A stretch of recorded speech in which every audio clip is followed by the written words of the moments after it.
Hello everyone, welcome to academy. I hope आप लोग सब अच्छे होंगे।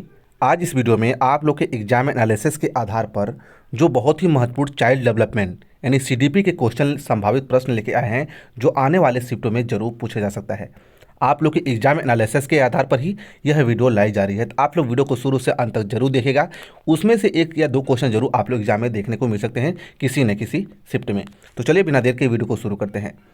और आप लोग को बता दूं, जो लोग चैनल पहली बार विजिट किए हैं तो चैनल को जरूर सब्सक्राइब लीजिएगा, क्योंकि जो भी लेटेस्ट अपडेट होगी आप लोग एग्जाम से रिलेटेड आप लोग को सबसे पहले अपडेट कर दी जाएगी। पहला क्वेश्चन आप लोग के सामने है। किसी भी क्वेश्चन का आंसर आप लोग को पहले से बनता है तो कमेंट बॉक्स में जरूर बताइएगा। इस प्रकार की आप लोग को पता चल जाएगा कैसी तैयारी है सीडीपी में। पहला क्वेश्चन आप लोग के सामने है, बहुत ही महत्वपूर्ण है। अधिगम का पठार है। यह वीडियो बहुत ही महत्वपूर्ण होने वाली है। अधिगम का पठार है, बताइए अधिगम का पठार है। आप लोग के सामने ऑप्शन है, इसका आंसर बताइए। आप लोग को 10 सेकंड का टाइम दिया जाता है। चलिए स्टार्ट होता है आप लोग का टाइम। अधिगम का पठार है। अधिगम की समाप्ति, अधिगम में अवरुद्ध वर्धन, अधिगम में दोष, अधिगम में अवरोध। बहुत ही अच्छा क्वेश्चन है। ऐसे ही क्वेश्चन आप लोग एग्जाम में देखने को मिल रहे हैं। आप लोग बता दूं, ये एक्सपेक्टेड क्वेश्चन है ना कि आज की पूछे हुए एग्जाम के क्वेश्चन संभावित प्रश्न है। ठीक है, आप लोग नहीं तो कमेंट करने लग जाते हैं कि सर ये आज के एग्जाम में नहीं आया था। ये आया नहीं था, ये संभावित प्रश्न है, आने वाले एग्जाम में पूछे जा सकते हैं, आने वाले शिफ्टों में, आने वाले दिनों में। इसका राइट आंसर होगा अधिगम में अवरुद्ध वर्धन, यानी ऑप्शन बी आप लोग का सही आंसर हो जाएगा। आप लोग को ध्यान रखना है क्या होगा, ऑप्शन बी। ठीक है, चलिए नेक्स्ट क्वेश्चन आप लोग के सामने है। बहुत ही अच्छा क्वेश्चन है, very very important. The behaviour of organisms नामक पुस्तक के लेखक कौन है? बताइए फटाफट, किसके द्वारा यह पुस्तक लिखी गई है? वेरी वेरी इंपॉर्टेंट क्वेश्चन है। किसके द्वारा लिखी गई है? देखते हैं आप लोग से कैसे कैसे क्वेश्चन बनते हैं। आप लोग सभी लोग अटेम्प्ट जरूर कीजिएगा। आप लोग से यहाँ से गलत गलत होगा चलेगा, लेकिन एग्जाम में गलत नहीं होना चाहिए। इसका राइट आंसर जो होगा ये होगा इस निकर के किसके द्वारा, स्किन नर के द्वारा यह पुस्तक लिखी गई है। ठीक है, अगला क्वेश्चन आप लोग के सामने है। छात्रों में सही व्यवहार के प्रशिक्षण हेतु सर्वाधिक महत्वपूर्ण क्या है? छात्रों में यदि व्यवहार का प्रशिक्षण करना हो तो सर्वाधिक महत्वपूर्ण क्या होता है?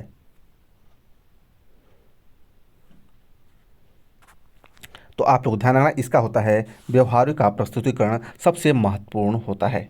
ऑप्शन डी आप लोग का सही आंसर हो जाएगा। अगला क्वेश्चन आप लोग के सामने है। समस्या समाधान में लक्ष्य प्रवणता के संप्रत्य के किससे प्रस्तावित किया था?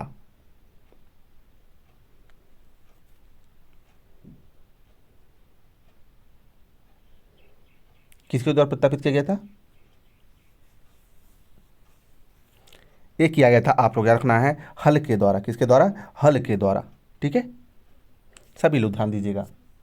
चलिए अगला क्वेश्चन आप लोग के सामने, क्वेश्चन नंबर 5। निम्नलिखित में से कौन सा शिक्षण की विचारधारा से संबंधित नहीं है? क्वेश्चन को ध्यान से पढ़िएगा सभी लोग। आप लोग एग्जाम में जाए तो क्वेश्चन को सबसे पहले आप लोग ध्यान दीजिएगा। निम्नलिखित में से कौन सा शिक्षण की विचारधारा से संबंधित नहीं है?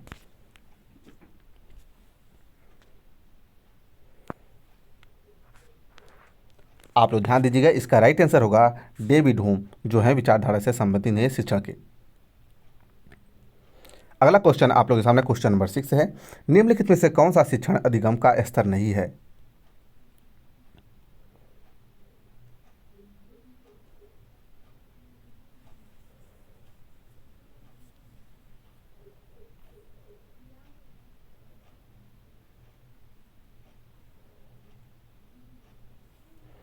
तो इसका राइट आंसर हो जाएगा, आप लोग ध्यान दीजिएगा, इसका राइट आंसर हो जाएगा ऑप्शन बी।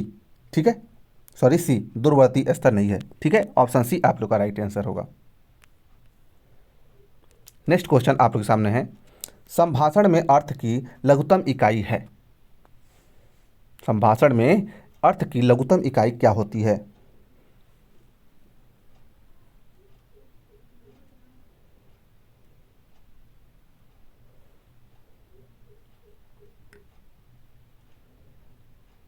तो आप लोग ध्यान दीजिएगा, इसका राइट आंसर होगा रूपाग्रम। क्या होगा? रूपाग्रम, यानी ऑप्शन बी। ठीक है, सभी लोग ध्यान दीजिएगा। चलिए नेक्स्ट क्वेश्चन आप लोग के सामने है। हम करके सीखते हैं किसने कहा था? हम करके सीखते हैं किसने कहा था? बहुत ही अच्छा क्वेश्चन है। हम करके सीखते हैं। ठीक है, सभी लोग बताइए। हम करके सीखते हैं। इसका राइट आंसर जो हो जाएगा ये होगा ऑप्शन ए। डॉक्टर मिस के द्वारा बोला गया था हम करके सीखते हैं। ठीक है, ऑप्शन ए आप लोग का सही आंसर होगा। नेक्स्ट क्वेश्चन आप लोग के सामने है। एक समाजमिति विश्लेषण का प्रयोग व्यक्तित्व को डैश विधि के रूप में मानने के लिए किया जाता है। एक समाजमिति विश्लेषण का प्रयोग व्यक्तित्व को डैश विधि के रूप में मापने के लिए किया जाता है। इसका राइट आंसर क्या हो जाएगा? इसका राइट आंसर होगा ऑप्शन बी, वस्तुनिष्ठ। क्या होगा? ऑप्शन बी आप लोग का राइट आंसर होगा, वस्तुनिष्ठ। नेक्स्ट क्वेश्चन है। छात्रों